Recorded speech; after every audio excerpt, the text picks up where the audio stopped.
दोस्तों, स्वागत है हमारे यूट्यूब चैनल समृद्धि में। दोस्तों, कैसे हैं आप लोग? ये कमेंट बॉक्स में लिख करके ज़रूर बताइएगा। मैं आज इस वीडियो में आप लोगों को एकादशी कब है, भाद्रपद शुक्ल पक्ष की एकादशी कब है। एकादशी का महत्व तो आप लोग जानते ही हैं दोस्तों। मैं हर वीडियो में आप लोग को बताती हूँ कि हर व्रत तीज त्योहार किया जाता है अपने लिए, पुत्र के लिए या पति के लिए। मात्र एकादशी ऐसा व्रत है जो अपने कर्मों के लिए, अपने कर्म को जो भी कष्ट है उसको काटने के लिए, अच्छा जीवन पाने के लिए, इसीलिए एकादशी का व्रत किया जाता है। एकादशी का व्रत सभी व्रतों में सबसे बड़ा माना जाता है और इस दिन चूँकि एकादशी का व्रत भगवान लोगों का है, देवी देवताओं का है, इसलिए इसका महत्व और बढ़ जाता है। आप लोग इस दिन तुलसी जी को जल न दीजिएगा, तुलसी जी का पत्ता न तोड़िएगा और खूब पूजा किया जाता है विष्णु भगवान का। जो लोग जैसे व्रत नहीं रहते हैं वो भी पूजा करके एकादशी का फल प्राप्त कर सकते हैं। देखिए, हम ये तो नहीं कहेंगे व्रत इतना कोई फल प्राप्त कर सकता है, लेकिन पूजा कहा जाता है ना कि मन मतलब कि साफ होना चाहिए। पूजा पाठ करने से बहुत कुछ आदमी प्राप्त कर सकता है, व्रत ना भी करे तो बस आप लोग व्रत भी यदि अपने घर शालिग्राम या लड्डू गोपाल रखे हैं तो आप लोग को तो पूजा निश्चित करनी चाहिए, व्रत करें चाहे नहीं। व्रत के सभी जरूरी नियम बताऊंगी, वीडियो को इन तक देखिएगा, स्किप मत कीजिएगा, क्योंकि एकादशी का व्रत के कुछ जरूरी नियम होते हैं जो बिना व्रत पूजा करने वाले लोगों को भी किया जाता है। सबसे पहले ये बताऊंगी, किसी भी देवी देवता का आप लोग पूजा करते होंगे तो अन्न का भोग उस दिन मत लगाइएगा, या फिर से अच्छत आप लोग किसी भी पूजा में आप लोग जैसे उस दिन भी चावल मत खाइएगा। जो लोग व्रत नहीं भी करते हैं वो भी चावल नहीं खाएंगे। कहा जाता है कि सभी प्रकार के पूजा पाठ धर्म खराब हो जाते हैं, नष्ट हो जाते हैं। इसीलिए आप लोग कोई जो लोग पूजा पाठ न भी करें, लड्डू गोपाल शालिग्राम कोई नहीं रखा है, तब भी आप लोग कोई भी पूजा पाठ करते ही होंगे, तो आप लोग उस दिन चावल मत खाइएगा। ये आप लोग बात समझ गए। अब मैं बता रही हूँ कि इस बार की एकादशी चूँकि भाद्रपद में पड़ती है, भाद्रपद में कृष्ण का जन्म हुआ था और कृष्ण के ही अवतार विष्णु भगवान है। चतुर्मास के मध्य ये पड़ रहा है तो इसका ज़्यादा महत्व रहता है। इसको परिवर्तनीय एकादशी, पांचचौ एकादशी भी बोलते हैं।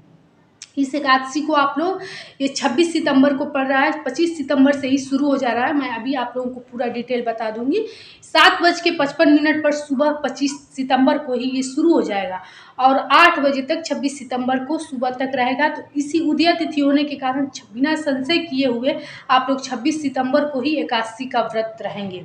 ये व्रत 3 दिनों का होता है, चूँकि महिलाओं को बाल धुलने के लिए एक दिन पहले से ब्रह्मचर्य का पालन करना पड़ता है और 3 दिनों तक रहता है। अब चलिए बता देती हूँ कि क्या क्या आप लोग को नियमों का पालन करना है।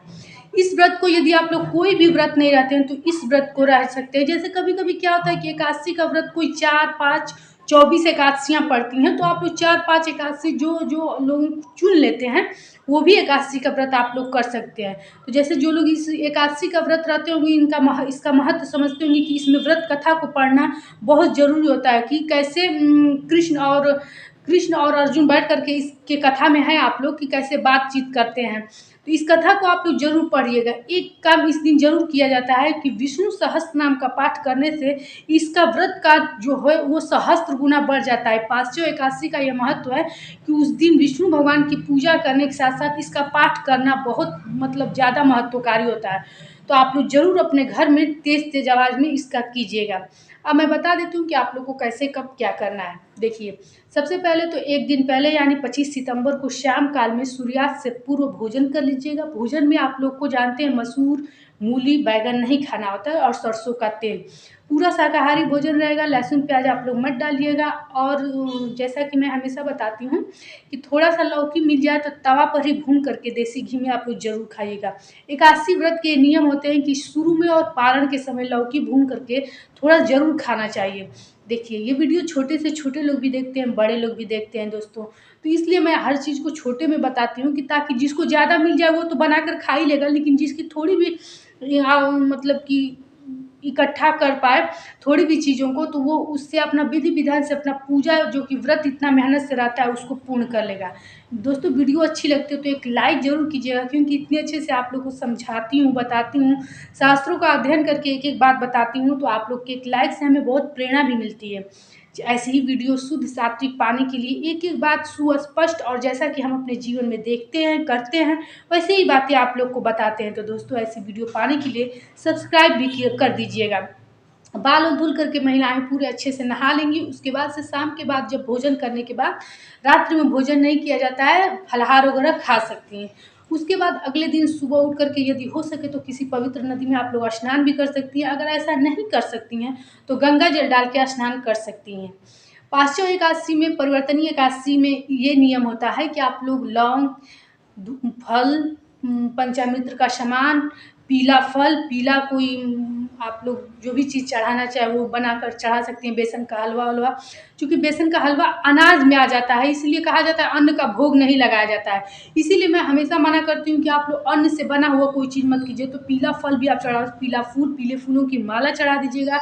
पीले चंदन से आप लोग ठाकुर जी शालिग्राम या फोटो जो भी हो उनको सजा दीजिएगा। पीला आसन रहे, पीला आपका वस्त्र भी रहे तो अच्छा रहेगा। पीला उनको भी वस्त्र चढ़ा दीजिएगा विष्णु भगवान को। इसके बाद से आप लोग लौंग, एक नारियल जरूर चढ़ाइएगा, क्योंकि परिवर्तनीय एकादशी में चढ़ाया जाता है। जब इसकी कथा पढ़ेंगी तो आप लोग को पता चलेगा। विष्णु सहस्त्र नाम के साथ इसका कथा पढ़ना बहुत जरूरी है। विष्णु सहस्त्र नाम का पाठ आप लोग शाम को भी कर सकती हैं, लेकिन सुबह में आप लोग कथा जरूर पढ़िएगा। व्रत रहती हैं तो जो लोग व्रत नहीं भी रहते हैं वो भी अपने घर विष्णु भगवान को या फिर से शालिग्राम, लड्डू गोपाल जो भी हो स्नान जरूर कराइएगा पंचामृत से। इसलिए एक दिन पहले से ही आप लोग इन सब चीज़ों को इकट्ठा कर लीजिएगा।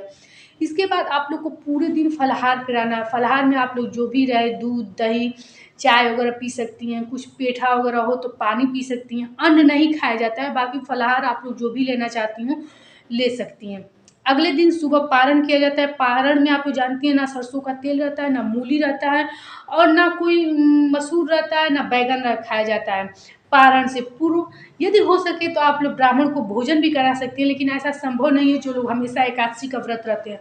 तो आप लोग क्या कीजिएगा कि खाने का जो सामान होता है, कुछ लोगों को मैं देखती हूँ सिर्फ आलू या चावल ऐसे कुछ निकाल देते हैं, तो ऐसा नहीं किया जाता है। खाली अन्न दान करके आप लोग को क्या फ़ायदा मिलेगा। 11-21 रुपए के साथ चावल, आटा, सब्जी का सामान और फिर से दाल सब कुछ निकाल दीजिएगा थोड़ा थोड़ा। और किसी भी दिन अपने घर के लोगों से या उसी दिन संभव तो किसी पुरोहित को, ब्राह्मण को अपने भिजवा सकती हैं। ऐसा आप लोग दान कर सकती हैं। उसके बाद से आप लोग भोजन कीजिएगा। भोजन में आप लोग जानते हैं कि पहली बार जब भोजन किया जाता है, एकादशी का जो व्रत रहते हैं वो पारण के दिन सिर्फ 2 बार भोजन करते हैं। 2 बार भोजन यानी आप लोग चाहे सुबह दोपहर कीजिए, सुबह शाम कीजिए, सुबह रात कीजिए, 3 बार नहीं किया जाता है। और पहली बार जब भोजन करेंगे तो उसमें आप लोग चावल कतई मत खाइएगा, ये मनाही होती है। उसके बाद से दूसरी बार जब भोजन कीजिएगा तो चावल खा लीजिएगा, लेकिन लहसुन प्याज ना हो और सरसों का तेल नहीं हो। ये हुई एकादशी से जुड़ी आप लोग की जरूरी बातें। अगर इससे एकादशी से जुड़ी हुई कोई आपकी बात होगी तो कमेंट बॉक्स में लिख करके जरूर बताइएगा। परिवर्तनीय एकादशी का मतलब यही होता है दोस्तों, इससे यही पुण्य मिलता है कि आपकी इच्छा शक्ति मजबूत होती है। कहा जाता है कि चंद्रमा मजबूत होता है ग्रह का, और चंद्रमा के समान लोगों का दिमाग होता है और उज्जवल होते हैं जीवन में। इसीलिए एकादशी व्रत का यही महत्व होता है। कहा जाता है कि आने वाला जो जन्म होता है वो चंद्रमा के समान चमत्कार करता है, और जैसे कि बुद्धि में जो होती है बुद्धि परिवर्तन करता है। इसीलिए इसका पाश्चात्य और परिवर्तनीय एकादशी नाम है। तो दोस्तों वीडियो कैसी लगी ये जरूर बताइएगा कमेंट बॉक्स में लिख करके। एक लाइक कीजिएगा, चैनल को सब्सक्राइब कीजिएगा ताकि ऐसी ही वीडियो की नोटिफिकेशन आपके पास पहुंचते रहें। फिर मिलेंगे ऐसी ही नई वीडियो के साथ। जय श्री राम दोस्तों।